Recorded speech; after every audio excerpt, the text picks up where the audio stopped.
Okay, so here we have a master lock, normal padlock you get from a hardware store.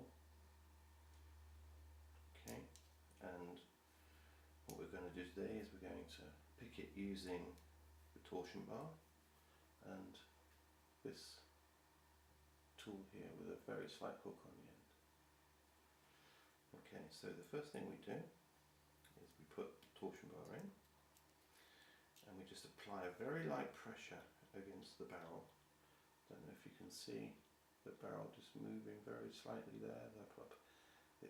It's just kind of resting your finger. We're going to go right to the end of the barrel and we're going to apply pressure to each pin, each of the 4 pins coming from the back to the front until we can feel them bind and lock. Okay, so let's get started, see how long it takes to do.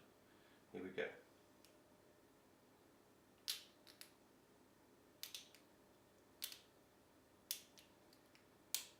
Okay, so that's basically all the pins are in position, but it's still locked because there's one pin that's just on the edge. So what we're going to do is we're going to ratchet across, and then we can see that we're now all the pins are released, and we can unlock it.